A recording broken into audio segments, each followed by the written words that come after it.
Contract of guarantee कर लिया है, इंडेमनिटी और गारंटी का सेट बनता है। देन अपन ने कॉन्ट्रैक्ट ऑफ बेलमेंट कर लिया है, ठीक है। अब अपन contract of pledge, that is the fourth one, bailment और प्लेज का सेट बनता है, ठीक है। तो इंडेमनिटी, गारंटी, बेलमेंट, प्लेज, और प्लेज जब खत्म हो गया, प्लेज छोटा है, बेलमेंट जितना बड़ा नहीं है, ठीक है। प्लेज इज जस्ट ऑफ 2 और 3 classes, not more than that. तो उसके बाद में कॉन्ट्रैक्ट ऑफ एजेंसी लास्ट बचेगा। जैसे ही अपन एजेंसी करेंगे, एजेंसी थोड़ा सा बड़ा जाएगा, ठीक है। तो जैसे ही अपन ये पांचों करेंगे, तो अपना स्पेशल कॉन्ट्रैक्ट वाला जो पोर्शन है वो हो जाएगा पूरा, ठीक है। उसके बाद में स्पेशल कॉन्ट्रैक्ट खत्म होने के बाद में, अब जैसे अपन ने कंपनीज है, कंपनीज भी पैरेलल चला रहे। कल कंपनीज मैंने आपको रिवीजन पूरा करा दिया। अब इसका जो क्वेश्चन बैंक है जो मैंने अभी भेजा है, वो आप एकदम फास्ट तरीके से उसको देखना चालू करो, क्वेश्चन बैंक को। और फास्ट तरीके से जब आप देखोगे, तो अपन एक बार उस क्वेश्चन बैंक को भी डिस्कस करेंगे, so that that is the main part. तो क्वेश्चन बैंक को भी अपन एक बार डिस्कस करेंगे। अब श्लोक मुंदड़ा, श्लोक, वो क्वेश्चन बैंक जो मैंने दिया है, बाकी सब बच्चों को पता है, नहीं भी पता है तो एक बार वापस रिवाइज करवा दूं कि उस क्वेश्चन बैंक में वैरायटी ऑफ क्वेश्चंस दिए हुए हैं, नीचे उनके सजेस्टेड आंसर्स दिए हुए हैं। सजेस्टेड आंसर्स या वन लाइन में आंसर्स या छोटे छोटे पैराग्राफ में आंसर की इसका आंसर क्या होना चाहिए। डोंट थिंक कि उतना सा लिख देने से तेरे को है ना पूरे मार्क्स मिल जाएंगे। That is just an indication, या फिर क्या आना चाहिए। एक्चुअल में आंसर कैसे लिखना है वो मैं पूरे प्रोसेस में तुम्हारे साथ में डिस्कस कर चुका हूँ, और प्रैक्टिकल में कैसे लिखना है एक बार मैं वापस बता दूंगा, केस स्टडी में कैसे लिखना है मैं, तू नया है तेरे को वापस बता दूंगा। तो जो उनमें क्वेश्चन बैंक में मेन तो क्वेश्चन की वैरायटी देखना और उसके आंसर से समझना कि हाँ इस क्वेश्चन का आंसर इस तरीके से होगा, लेकिन लिखना कैसे है वो मतलब उधर से ज्यादा डिटेल आप लोगों को पकड़नी पड़ेगी, ये बात ध्यान रखना। Because those are just suggestive answers कि हाँ इसका आंसर सजेशन है कि इस तरीके से कुछ होना चाहिए, ठीक है। चलिए अब अपन आते हैं स्पेशल कॉन्ट्रैक्ट ऑफ प्लेज पे। So pledge is nothing but a special kind of bailment. Bailment क्या होता है सर? एक पर्सन होता है बेलर, एक पर्सन होता है बेली। बेलर का गुड्स जाता है बेली के पास में, गुड्स का पोजेशन जाता है, पर गुड्स की ओनरशिप नहीं जाती है। पोजेशन क्यों जाता है? फॉर सम पर्पस जाता है। अपॉन एन अंडरस्टैंडिंग वो गुड्स का पोजेशन जाता है कि when the purpose is accomplished the goods will either be return back from the bailee to the bailor, और the goods will be disposed of as per the direction of the bailor, ठीक है। तो pledge भी एक तरीके का bailment ही होता है। कैसे? कि सर प्लेज का पर्पस जो होता है ना, that is for the purpose of providing security, providing security. यदि किसी चीज को ट्रांजैक्शन की के बिहाफ पे मैं सिक्योरिटी देने की कोशिश कर रहा हूं, that will be called as pledge, ठीक है। क्या? कि सर ये जो बैंक है और आप मिस्टर एक्स हैं, आपको बैंक से या मनी लेंडर से, किसी से भी बोल लो, मनी लेंडर से आपको पैसा लेने की जरूरत पड़ रही है। मनी लेंडर ऐसा तो पैसे पैसे ऐसे ही तो नहीं देगा, बोलेगा कुछ सिक्योरिटी दिखाओ। तो मिस्टर एक्स ने मनी लेंडर के पास में अपनी मोटरसाइकिल को एज अ सिक्योरिटी रख दिया, ठीक है, कि मैं जब पैसे चुकाऊंगा तो ये मोटरसाइकिल वापस ले जाऊंगा, नहीं चुका पाऊं तो आप मेरी मोटरसाइकिल बेच के और अपने पैसे खड़े कर लीजिएगा, ठीक है। तो सर यहाँ पर इस पूरी प्रोसेस में क्या हो रहा है कि sir mister X is giving the possession of that motorcycle to the money lender but not giving the ownership right now for some purpose. What is the purpose? To provide a security towards some loan, to provide the security towards some loan, ठीक है। as soon as the purpose is accomplished, यानी कि वो loan amount वापस, loan लेने का काम पूरा हो गया और पैसा मिल गया मनी लेंडर को वापस, the goods will be return back, motorcycle वापस रिटर्न कर दी जाएगी, और will be disposed of as per the direction of mister X, या फिर मिस्टर एक्स जिसको भी बोले उस हिसाब से उसका डिस्पोजल कर दिया जाएगा, ठीक है। यदि पैसा वापस नहीं दिया तो सिक्योरिटी को एनकैश किया जा सकता है बेच के, और अपना पैसा खड़ा किया जा सकता है। So pledge is nothing but a sort of bailment for the very specific purpose of providing security. बोलो समझ में आया या नहीं आया? इजी है ना?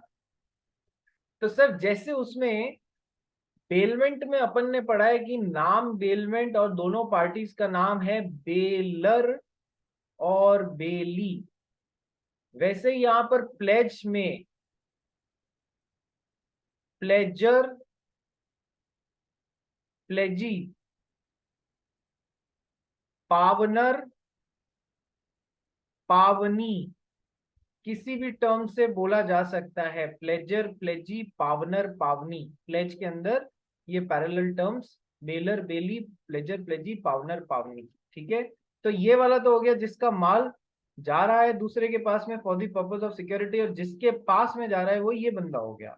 ठीक है, तो सर प्लेज, पावनर, पावनी पढ़ना चालू करते हैं। Pledge is a bailment of goods as a security for the payment of a debt और परफॉर्मेंस ऑफ अ प्रॉमिस। या तो कोई डेट लिया हुआ है, उधार लिया हुआ है, उसके रीपेमेंट के लिए सिक्योरिटी, और for performance of a promise. Performance of a promise मतलब कि सर मैंने मिस्टर एक्स ने मिस्टर वाई को कुछ करने का वादा किया, मिस्टर वाई ने बोला आप कर पाओगे, इस बात की क्या गारंटी। इसने कहा चलो मैं आपके पास में कोई चीज एज ए सिक्योरिटी रखा देता हूँ, यदि मैं ये चीज नहीं कर पाया, मैं अपना प्रॉमिस पूरा नहीं कर पाया, तो फिर आप इस सिक्योरिटी को रख सकते हैं। So for repayment of debt और for performance of a promise, यहाँ पर ये कुछ सिक्योरिटी रख रहे हैं। ठीक है, ध्यान करना दोनों में से जो भी रीजन है। तो अब इसमें पार्टीज का नाम पावनर, पावनी या फिर प्लेजर, प्लेजी। तो सर मतलब वही left hand side baler, baler ने अपना गुड्स रखा है, और सर इस केस में उसको पावनर या प्लेजर बोलेंगे। Person who pledges the goods as the security, and pawnee और pledgee person who receives the goods as security. Example lending of money against security of jewellery. Jewellery आएगा, यहाँ पर आर रह गया है, सही कर लीजिएगा कि सर आ, किसी को पैसे की जरूरत है, मनी लेंडर ने बोला ठीक है अपना हार गिरवी रखा हो, तो उसने रखा दिया। ठीक है, this is what is pledge. अब एक आउट ऑफ द बॉक्स जाके क्वेश्चन करता हूँ जिससे तुमको थोड़ी सी लाइफ में क्लैरिटी मिलेगी। रिया क्या हुआ? सर दोनों को कंसिडरेशन, मेरे को कंसिडरेशन का पॉइंट नहीं समझाया था। कंसिडरेशन का पॉइंट मैंने बोला ही कहाँ।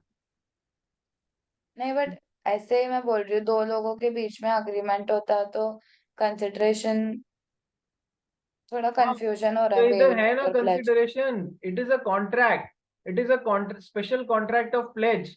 सो दोनों को कंसिडरेशन मिल रहा है कि सर ये इसने इससे उधार लिया है, उधार लिया या नहीं लिया, मिस्टर वाई से मिस्टर एक्स ने उधार लिया है, उस उधार को वापस इंटरेस्ट समेत या कैसे भी चुकाएगा, उसके लिए इसने सिक्योरिटी भी रखी है। ठीक है, तो ये एक एडिशनल फीचर हो गया। Bailment is for the purpose of, bailment for the purpose of security is equals to pledge. Bailment done for the purpose of security is equals to pledge. अब अपन ने बेलमेंट में पढ़ा था ना, ग्रेशियस भी हो सकता है, नॉन ग्रेशियस भी हो सकता है। हो सकता है या नहीं हो सकता है? तो हो सकता है मैंने आपको पैसे बिना इंटरेस्ट के दिए हो तो वो ग्रेशियस प्लेज हो जाएगा, यस और नो। और यदि इंटरेस्ट के साथ में दिए तो नॉन ग्रेशियस प्लेज हो जाएगा, उससे कोई फर्क नहीं पड़ता। सिक्योरिटी तो चल ही रही है ना फॉर सिक्योरिटी, मतलब ये कंसिडरेशन हो भी सकता है नहीं भी हो सकता है, बट मोस्टली इधर कंसिडरेशन वाले ट्रांजैक्शंस मिलेंगे तुमको। ठीक है, चलिए नेक्स्ट। अब मैं तुमको ये बोल रहा हूँ, तुमने दो चार टर्म सुने होंगे, बेलमेंट, प्लेज, हाइपोथिकेशन, और चौथा टर्म सुना होगा मॉर्टगेज। ये कहीं मॉड्यूल में नहीं है, मैं बस तुम्हारे को अंडरस्टैंडिंग के लिए बता रहा हूँ। Bailment, pledge, hypothecation and mortgage, इनमें क्या डिफरेंस होता है यार? क्योंकि आप लोग इंटरचेंजेबली यूज करते हो इन वर्ड्स को, प्लेज और मॉर्टगेज को, और कई जगह मॉड्यूल में भी इंटरचेंजेबली यूज किया हुआ है। ठीक है, मेरा क्वेश्चन समझना है, इनमें कुछ फर्क होता है क्या प्लेज और मॉर्टगेज में? ठीक है, ध्यान करना। बेलमेंट तो वो सर कि जहां पर मूवेबल आइटम या गुड्स एक पर्सन से दूसरे पर्सन के पास में जाते हैं for some purpose, as soon as the purpose is accomplish the goods will be return back. ठीक है sir. Pledge is a special sort of bailment जहां पर मूवेबल आइटम्स या गुड्स एज अ सिक्योरिटी किसी के पास में रखाए जाते हैं फॉर रीपेमेंट ऑफ डेट और परफॉर्मेंस ऑफ अ प्रॉमिस। ठीक है, ये भी गुड्स या मूवेबल आइटम्स का ही होता है। हाइपोथिकेशन क्या होता है यार? ये भी मूवेबल आइटम्स का होता है, लेकिन इसमें गुड्स एक पर्सन से दूसरे पर्सन के पास में नहीं जाते हैं। समझना क्या, मान लो एक बैंक होता है, उससे रिया को एक फैक्ट्री लगानी थी। रिया को एक फैक्ट्री लगानी थी, फैक्ट्री में एक मशीन खरीदनी थी, गारमेंट स्टिचिंग मशीन खरीदनी थी, जो 1 घंटे में बहुत सारे गारमेंट्स को स्टिच कर लेती। अब रिया ने उसके लिए बैंक से लोन अप्लाई किया। बैंक से लोन अप्लाई किया, बैंक ने बोला ठीक है लोन तो दे देंगे, पर सिक्योरिटी जैसे कुछ रखाओ। बोला मेरे पास में सिक्योरिटी जैसे कुछ रखाने को होता तो मैं आपके पास में आती क्यों, उसको बेच के मैं मेरा चीज खड़ा कर लेती ना। तो बैंक ने बोला चलो एक काम करते हैं कि तुम मशीन खरीद रहे हो ना, वो मशीन हमारे यहाँ रखा देना एज अ सिक्योरिटी। उस मशीन को खरीदने के लिए तो पैसे चाहिए, हमारे यहाँ रखा देना एज अ सिक्योरिटी। रिया फिर बोली कि सर सारी होशियारी तुम्हारे पास में ही है क्या, जिस मशीन को खरीदने के लिए मैं तुम्हारे से सिक्योरिटी ले, तुम्हारे से पैसा उधार ले रही हूँ, यदि उसी मशीन को मैंने तुम्हारे पास में एज अ सिक्योरिटी रखा दी तो मैं काम किस पे करूंगी और तुम्हारा लोन किससे चुकाऊंगी। उस मशीन पे काम करके पैसा आएगा तभी तो लोन चुकाएंगे। तो यदि यदि उस मशीन को मैंने तुम्हारे पास में एज ए सिक्योरिटी रखा दिया तो फिर ये लोन लेने का पर्पज ही खराब हो जाएगा। तो फिर इन दोनों ने डिसाइड किया कि चलो मशीन रिया के पास में ही रहने दो, लेकिन उसके ऊपर अपन चार्ज क्रिएट कर देते हैं। That is what is exactly hypothecation. यहाँ पर हाइपोथिकेशन भी मूवेबल या गुड्स का ही होता है, मूवेबल आइटम्स या गुड्स का ही होता है, लेकिन उसमें transfer of possession from one person to another नहीं होता है उन गुड्स का, वो ओरिजिनल पर्सन के पास में ही रहते हैं जिसपे वो काम करता रहता है। बात समझ में आ गई, हाइपोथिकेशन और प्लेज कैसे अलग हुए। हाइपोथिकेशन और प्लेज कैसे अलग हुए, यहाँ तो प्लेज में तो सिक्योरिटी जैसे एक चीज का फिजिकल पोजेशन इधर से उधर जाता है, हाइपोथिकेशन में नहीं जाता है। यस रिया। और मतलब हाइपोथिकेशन में इंटरेस्ट के अलावा भी कोई और चार्ज लेता है वो लोग? देखो मेरा एस्पेक्ट वो नहीं है, मेरा नहीं, एस्पेक्ट आपने बोला ना सर हाइपोथिकेशन में एक्स्ट्रा चार्ज लेता है। अरे charge, charge creation of charge on asset, creation of charge on any asset. Commerce की स्टूडेंट है, मतलब समझ क्या बोल रहा हूँ ये। इंजीनियर होता तो बोलता कौन सा चार्ज सर, पॉजिटिव चार्ज या नेगेटिव चार्ज, वो इलेक्ट्रिसिटी के हिसाब से बात करता। तू कॉमर्स की स्टूडेंट है, तेरे को चार्ज का मतलब, creation of charge on assets का मतलब कि सर तब तक नहीं बेच सकते जब तक कि हमारा लोन नहीं उतारा है, क्योंकि इस पे हमारा पहला राइट है। अब समझ में आ गया, creation of charge on asset, ठीक है। तो मशीन रिया के पास में ही रहेगी, मशीन इधर से उधर for the purpose of security नहीं जाएगी बैंक के पास में, उस पे चार्ज क्रिएट हो जाएगा। मतलब ये चाहे जैसे उसको बेच नहीं सकती, उस पे बैंक का अधिकार क्रिएट हो जाएगा, ठीक है। तो that is what is hypothecation. जबकि प्लेज में क्या होता है, सिक्योरिटी जैसे वो चीज इधर से इधर चली जाती है, कोई भी चीज, ठीक है। So pledge, bailment, pledge, hypothecation. अब आते हैं मॉर्गेज। मॉर्गेज में वर्ड आई याद रखना, देखो यहाँ मॉर्गेज में वर्ड एम है, इधर कहीं पर भी वर्ड एम नहीं है, वापस देखो। पेलमेंट में वर्ड बी है, प्लेज में वर्ड पी है, हाइपोथिकेशन याद कैसे रखना मैं ये बता रहा हूं आगे के लिए, हाइपोथिकेशन में वर्ड एच है, और चौथा है वर्ड मॉर्गेज। मॉर्गेज में वर्ड एम आ रहा है, कैरेक्टर एम आ रहा है। तो एक बात ध्यान रखना, जहां पर एम नहीं है वहां पर यहां पर एम लिख दो, जहां पर एम नहीं है, इन तीन में एम नहीं है शुरुआत में, तो यहां पर एम लिख दो, और जहां पर एम है वहां पर आई लिख दो, ठीक है। यानी कि ये तीन जो होते हैं ये मूवेबल आइटम्स के लिए होते हैं, और ये जो मॉर्गेज है ये हमेशा इमूवेबल आइटम के लिए होता है। कैसे, मुझे बैंक से उधार की जरूरत थी, तो बैंक ने बोला सिक्योरिटी, तो मिस्टर एक्स ने बोला मेरे पास में एक घर के कागज हैं, तो मैं ये घर के कागज आपके पास में सिक्योरिटी जैसे रख देता हूँ। मतलब वो एक इमूवेबल प्रॉपर्टी को एज अ सिक्योरिटी रखा रहे हैं किसके पास में, बैंक के पास में। तो हम उसको क्या बोलेंगे कि इन्होंने अपना घर मॉर्गेज किया हुआ है, ठीक है। हम उसको प्लेज नहीं बोलेंगे कि उन्होंने अपना घर प्लेज किया हुआ है, ऐसा नहीं बोलेंगे। क्या बोलेंगे कि इन्होंने अपना घर मॉर्टगेज किया हुआ है। जब भी इमूवेबल प्रॉपर्टी को हम एज अ सिक्योरिटी रखते हैं तो हम उसे मॉर्गेज बोलेंगे, और जब भी मूवेबल प्रॉपर्टी को हम एज अ सिक्योरिटी रखते हैं तो हम उसको प्लेज बोलेंगे। इन दोनों में फर्क समझ में आया? मेनली इन तीन चीजों में फर्क समझ में आया, प्लेज, हाइपोथिकेशन और मॉर्गेज में? यस और नो?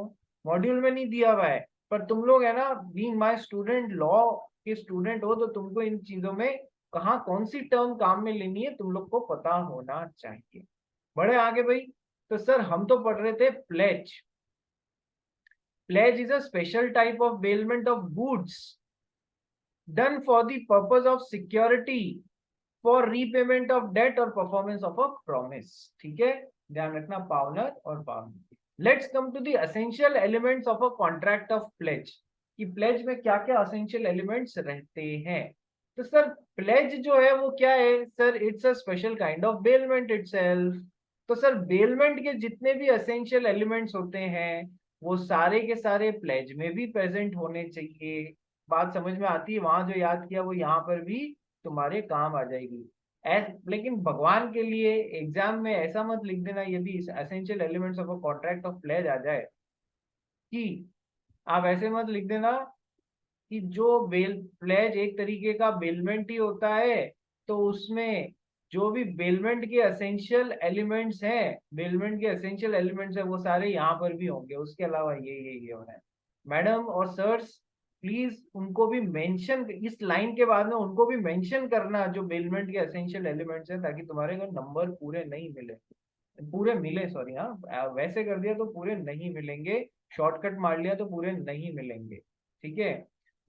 कई जने लिख देते हैं, एग्जाम में क्वेश्चन आया गाय पे निबंध लिखो, गाय पर निबंध लिखो। You understand what is a निबंध? निबंध मीन्स ऐसे। तो हमारी मंशा शर्मा ने लिखा, गाय हमारी माता है, आगे कुछ नहीं आता है। गाय हमारी माता है, आगे कुछ नहीं आता है। एग्जामिनर भी उस दिन मतलब घर से लड़ाई करके आया था, अपनी अपनी वाइफ से लड़ाई करके आया था, लिख दिया बैल हमारा बाप है, नंबर देना पाप है। ठीक है, बस इतना सा लिख के और बेचारी का ऐसी तैसी कर दी। तो bailment is nothing but a sort, pledge is nothing but a sort of bailment.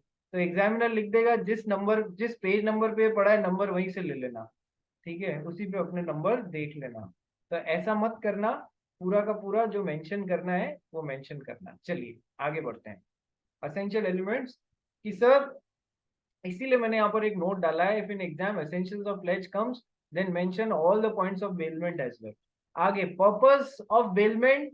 Purpose यहाँ पर डिफाइन है, यहाँ पर कोई सूट सिलना या वो सब नहीं होगा। Purpose is only and only for the purpose of security towards repayment और टुवर्ड्स परफॉर्मेंस ऑफ प्रॉमिस। यहाँ पर केवल और केवल उन गुड्स को देने का पर्पस रीपेमेंट होता है या फिर सिक्योरिटी होता है। सब्जेक्ट मैटर ऑफ प्लेज हमेशा हमेशा गुड्स यानी कि मूवेबल आइटम्स ही होंगे। ये बात मैंने आपको भी बताया ना, बेलमेंट, प्लेज, हाइपोथिकेशन और मॉर्गेज। तो जहां पर एम नहीं है वहां पर सामने एम डाल दो, और जहां एम है वहां आई डाल दो। इस तरीके से ध्यान रख लेना, ठीक है? तो प्लेज हमेशा मूवेबल आइटम्स का ही होता है। Pledge is possible only for existing goods. Pledge is possible only for existing goods. Come on, come to Sale of Goods Act.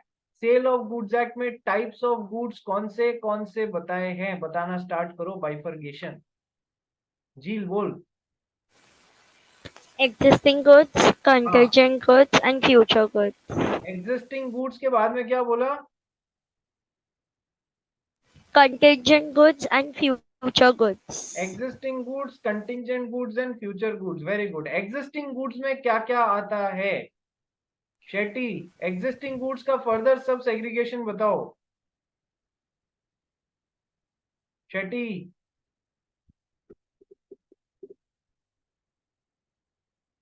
Isha Shetty,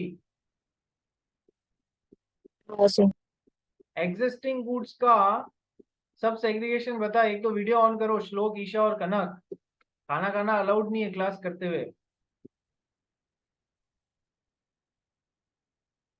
existing ascertained, unascertained, or specific. Specific goods, क्या इसने सही बोला? Specific goods, then ascertain goods, and then unascertain goods, बिल्कुल सही है।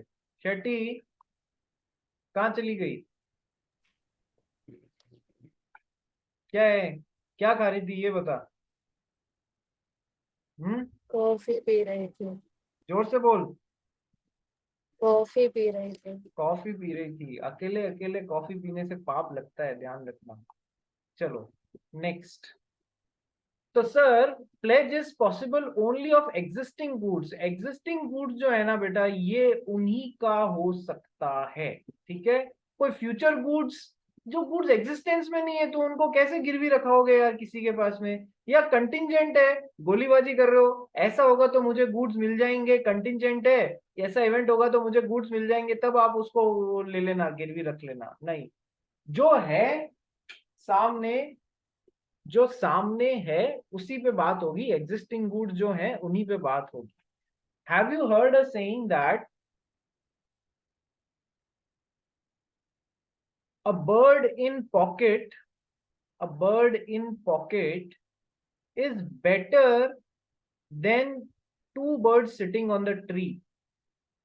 A bird in the pocket is better than two birds sitting on the tree. जो मेरी जेब में पैसा है ना, वो बेहतर है इन कंपैरिजन टू दो जो दूर दूर दो जो दो जलेबियां लटक रही है ना कि उस समय आ जाएगा, पैसा मिल जाएगा, उससे बेटर है a bird in pocket is better than two sitting on the tree. ठीक है, झील तो इसको सर्च करने लग गई है। चलो आ जाओ, आ जाओ, आ जाओ। चलिए नेक्स्ट। बेटा कई चीजें गूगल पे नहीं होती हैं, ध्यान रखना, खासकर लॉ के मामले में। Delivery of goods from pledger to pledgee, ठीक है, क्यों नहीं होती है लॉ के कंटेक्स्ट में गूगल पे? इसलिए कम भरोसा करना, मैं उसका कारण बताता हूँ। गूगल एक पर्टिकुलर तरीके से उसकी सर्चिंग एक पर्टिकुलर एल्गोरिथम पे काम करती है। क्या? जो पुराना इतनी बार सर्च हुआ है वही तुमको ऊपर दिखेगा गूगल के सर्च में, ठीक है। जबकि जो अमेंडमेंट अभी लेटेस्ट आया है वो इतनी बार सर्च ही नहीं हुआ है, तो वो लिस्ट में नीचे आएगा सर्च रिजल्ट्स में, और तुम गलत चीजें पढ़ने लग जाओगे। जो पुरानी बासी हो चुकी हैं, जो अमेंड हो चुकी हैं, वो देखने लग जाओगे पुरानी चीजें, ठीक है। इसलिए लॉ के कंटेक्स्ट में बेयर एक्ट रेफर करना, कंपनीज एक्ट का बेयर एक्ट सेक्शन 1 क्या बोलता है, 2 क्या बोलता है, 3 क्या बोलता है, 4 क्या बोलता है, 5 क्या बोलता है, दिस इज, और कुछ नहीं, बस सेक्शन की लिस्ट और सेक्शन की डिटेल्स दी हुई होती हैं। So always in when as a student of law ये चीज तुमको सीए इंटर और सीए फाइनल में बहुत काम आएगी, कि हमेशा अपन as a student of law अपने को बेयर एक्ट को अपना रेफरेंस बनाना है, ठीक है। चलिए आइए। तो सर असेंशियल एलिमेंट्स की, sir pledge is a sort of bailment, तो सर बेलमेंट के सारे असेंशियल एलिमेंट्स यहां पर भी आने चाहिए। Second, purpose of bailment is for the purpose of security. क्यों किया जाता है? Only for giving security towards repayment of debt और towards performance of a promise. Third, subject matter of the pledge must be goods, that is movable items. Fourth, pledge is possible only for existing goods, future और contingent goods का pledge कभी भी नहीं किया जा सकता। Fifth, delivery of goods from pledger to pledgee. Sir तो वो तो बेलमेंट में भी होता था ना कि सर गुड्स को यहाँ से यहाँ पर बेलर से बेली के पास में डिलीवरी दी जानी चाहिए, ठीक है। डिलीवरी नहीं दी तो फिर वो रैदर, मैंने आपको बताया ना, हाइपोथिकेशन हो जाएगा, फिर वो प्लेज नहीं होगा, ध्यान करना, ठीक है। चलिए, तो ये आ गई अपने असेंशियल एलिमेंट्स। डिटेल तुम लिख लोगे, एग्जाम्पल ठोक दोगे यदि एग्जाम में आए तो, ठीक है। आ जाते हैं, जिस तरीके से अपन ने rights and duties of bailor and bailee पढ़ा था, उसी तरीके से अपने को rights and duties of pawnor pawnee, यानी कि 4 आइटम्स पढ़ने हैं। Rights and duties of pawnor, rights and duties of pawnee, total 4 things अपने को पढ़नी है इसमें। आइए, तो पावनर जिसका गुड्स गया है, पावनी जिसके पास में गया है, यानी कि जिसके पास में आप गुड्स भेज रहे हो उसका क्या क्या राइट है। तो वही होने चाहिए यार, बेलर बेली और उन्हीं के वो कहते हैं ना, उन्हीं के राइट्स और ड्यूटीज मैच होने चाहिए, ठीक है। पर और भी है, right to retain the pledged goods, सबसे पहला राइट है राइट हैंड साइड वाला, पावनर ने पावनी को, पावनर ने पावनी को गुड्स बेल किया, ठीक है। तो बेल किया या गुड्स प्लेज किया, रेदर दैट वुड बी, तो इसका सबसे पहला राइट है right to retain the pledge goods for payment of the debt और performance of the promise, in not only the payment of the debt but also the interest of the debt। कि sir उधारी के लिए नहीं, उधार 100 दिया था, 100 रुपए यहां से यहां पर कोई एक चीज गिरवी रखा है, मान लो अपना नेकलेस रखा है, 1 लाख रुपए बदले में उधार दिया और at the rate 15% per annum दिया, 6 महीने के लिए दिया, ठीक है।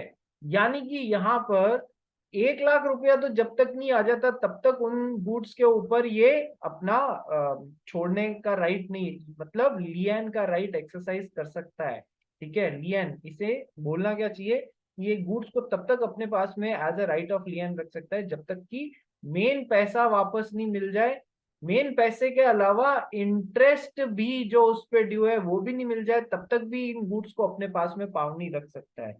यानी जब तक एक्स्ट्रा 7,500 रुपए 6 महीने के लिए था ना, 7,500 रुपए जब तक नहीं मिल जाते तब तक भी उनको रख सकता है। Point number 3, all the necessary expenses incurred for possession or preservation of the pledged goods, all the necessary expenses incurred for possession or preservation of the pledged goods। कई बार क्या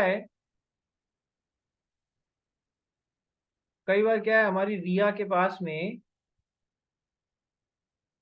एक गाय थी, इसको पैसे की जरूरत थी, तो रिया ने गाय बैंक के पास में यहाँ पर प्लेज कर दी, ठीक है, और बैंक ने इसको 20,000 रुपए का लोन दे दिया, ठीक है। इसने लिया 2 महीने के लिए ही था, ठीक है।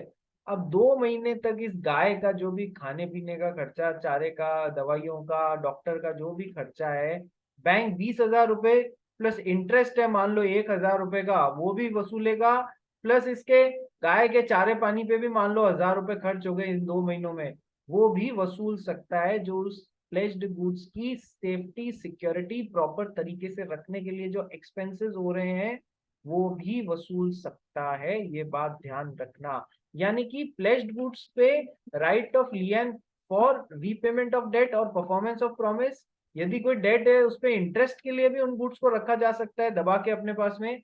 Necessary expenses incurred for possession और preservation of the pledged goods, इन 3 चीजों के लिए वो अपने पास में गुड्स को प्लेज करके रख, प्लेज जो गुड्स है तब तक नहीं छोड़ेगा जब तक ये तीनों चीजों का रीपेमेंट नहीं हो जाता। क्या ये पॉइंट क्लियर है? यस और नो? इजी है ना? बस समझ के याद रखने वाली बात है। यस श्लोक, कनक, श्लोक समझ आ रहा है? या हाँ अभी सर। पीछे आराम से यूं बैठ के और देख रहा है, कोई जैसे कोई मूवी चल रही हो, ऐसे मत कर लेना हो, ये इतनी इंटरेस्टिंग नहीं मूवी नहीं है। चलो फिर कॉमेडी मूवी बनाते हैं इसको। चलो, एक बार क्या हुआ, हमारा श्लोक था, ठीक है, श्लोक बन गया, श्लोक को बहुत अच्छे टीचर्स मिल गए और ये चार्टर्ड अकाउंटेंट बन गया, ठीक है। श्लोक अभी कहानी है तो मैं अपनी भी तारीफ करूंगा ना, बिना अपनी तारीफ के थोड़ी ना रहूंगा। तो श्लोक को बहुत अच्छे टीचर्स मिल गए और ये चार्टर्ड अकाउंटेंट बन गया। चार्टर्ड अकाउंटेंट बनने के बाद में इसने नरीमन पॉइंट पे एक ऑफिस लगाया, नरीमन पॉइंट पे एक ऑफिस लगाया और घर इसका बांगुर नगर में था, ठीक है।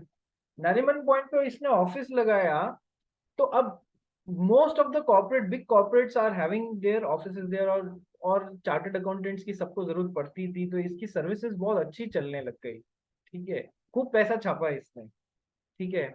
अब क्या हुआ, इसको फेरारी का शौक था, गाड़ी का, तो इसने एक फेरारी खरीदी, फेरारी कार खरीद ली।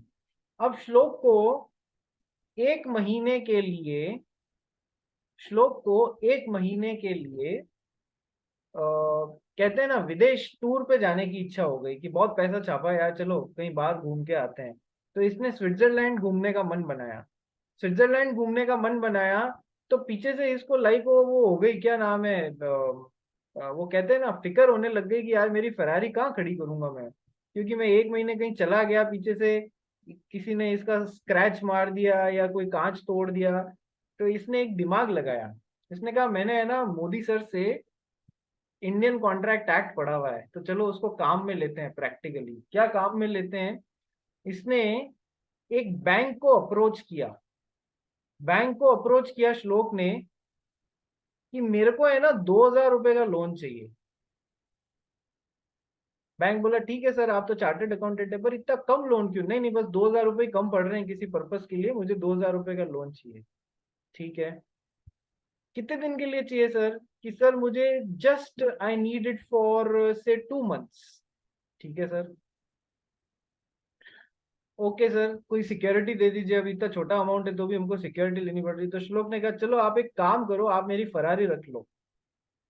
ठीक है, बैंक वाले ने सर ठोक लिया कि ये 2,000 रुपए के लोन के लिए फरारी क्यों दे रहा है, मेरे समझ में नहीं आ रहा है। इसने कहा मेरे पास और कुछ नहीं है, रखना है तो ये रख लो यार। तो बैंक ने कहा ठीक है सर, ले आइए और पार्क कर दीजिए इसको बैंक के जो प्रेमाइसेस है उसमें पार्क कर दीजिए। ठीक है, ये ले गया बैंक के प्रेमाइसेस में पार्क किया, 2,000 रुपए का लोन लिया। 2,000 रुपए का loan at the rate 10% interest per annum. ठीक है, और 2 महीने बाद ये विदेश घूम के आ गया। ठीक है, लोन पे इसने इंटरेस्ट कितना भरा? 2,000 इंटू 10% इंटू 2/12 कितना भरा? 200 रुपये। 200 रुपये डिवाइडेड बाई 6, यानी इंटरेस्ट इसने भरा 30 रुपीज का। कितने रुपए का इंटरेस्ट भरा इसने? 30 रुपए का। अब दिमाग देखो, क्यों भरा 30 रुपीज का इंटरेस्ट? रोजाना इस गाड़ी को यदि पार्किंग में खड़ी करता 300 रुपीज पर डे से 60 डेज का कितना पे करता? 18,000 रुपये पे करता। कितना? 18,000 ही होगा, हाँ 18,000 रुपये पे करता। कितने रुपए में काम कर लिया? 30 रुपीज में काम कर लिया। ठीक है, सो श्लोक मुंदड़ा ने प्लेज को अपने फेवर में यूज किया। बैंक वाले ने कहा कि सर एडिशनली 1,000 रुपये पर मंथ पार्किंग चार्जेस भी लगूंगा। अरे ले लो, खुशी से ले लो, कोई दिक्कत नहीं है। तो मैंने श्लोक ने 2,030 रुपीज भर दिए 18,000 की बजाय, और बचा लिया इसने ऑलमोस्ट 16,000 रुपीज, ऑलमोस्ट 16,000 रुपीज। ठीक है, तो अब इस कहानी से याद रखना कि सर जो प्लेज है न केवल डेट के लिए, डेट प्लस इंटरेस्ट के लिए, प्लस उनकी सेफ कस्टडी के लिए भी, जो भी एक्सपेंसेस हुए तीनों के लिए प्लेज वाला सामान अपने पास में लियन एक्सरसाइज किया जा सकता है बैंक के द्वारा।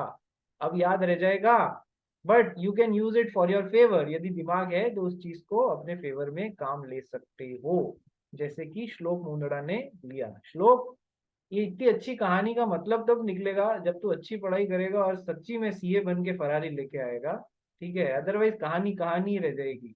ठीक है, चलिए आगे पढ़ते हैं। सो राइट्स ऑफ पावनी, यानी कि बैंक की साइड देखो या मनी लेंडर की साइड देखो या जिसके पास में गुड्स रखाए गए हैं for the purpose of security और for the purpose of repayment of debt, sir वो इन 3 चीजों के लिए गुड्स के पे राइट ऑफ लियन एक्सरसाइज कर सकता है। Right to retention of subsequent debts, ये बहुत जोरदार पॉइंट है, इसको समझने में थोड़ा सा दिमाग खर्च करना पड़ेगा आप लोगों को अपना। ठीक है, क्या पॉइंट है? पहले एक जना पढ़ेगा फिर मैं इसको समझाऊंगा। शेट्टी पढ़ इसको। Right to retention of subsequent debts. The pawnee shall not, in the absence of a contract to that effect, retain the goods pledged for any debt or promise other than the debt or promise for which they are pledged, particularly and only, and cannot use as a security for earlier transactions. But such contract, in the absence of anything to the contrary, shall be presumed in regard to subsequent advances made by the pawnee, that is, for subsequent transactions generally and can be exercised for same goods pledged earlier. देखो, कुछ ऐसी situation हो रही है कि ये mister x है और ये बैंक है, मिस्टर एक्स है और ये बैंक है। तो हो सकता है यहां से मिस्टर एक्स ने मल्टीपल लोन्स लिए हुए हों फ्रॉम द सेम बैंक। समझ रहे हो? ठीक है, मल्टीपल लोन्स लिए हुए हैं। तो मान लो या अपन यहां से चालू करते हैं। थर्ड लोन लेते समय इन्होंने कुछ यहां से यहां पर एज अ सिक्योरिटी रखाया। थर्ड लोन लेते समय इन्होंने बैंक के पास में कुछ सिक्योरिटी रखाया। ठीक है, जब तक कॉन्ट्रैक्ट में नहीं लिखा हुआ है पर्टिकुलर लियन का राइट होगा बैंक का, पर्टिकुलर लियन का राइट होगा बैंक का उस सिक्योरिटी पे जो थर्ड लोन के लिए आ रही है, सर इसी लोन के रीपेमेंट के लिए। लेकिन वापस पढ़ो, the pawnee shall not in the absence of contract retain the goods pledged for any debt or promise other than the debt or promise for which they are pledged. यानी कि bank जो है जिस लोन के repayment की security के लिए वो गुड्स को प्लेज किया गया है, उसके अलावा किसी लोन के लिए उसे काम में नहीं लेगा, यानी जनरल लियन जैसे काम नहीं लेगा। जब तक कि अदरवाइज नहीं लिखा हुआ हो तब तक बैंकर का केवल पर्टिकुलर लियन का राइट होगा। पहली बात, चीज अभी अधूरी रह गई है, बीच में रिजॉइन मतलब टाइम खराब खत्म हो गया, इसलिए रिजॉइन करो, फिर पूरी समझाता हूँ। Quickly rejoin.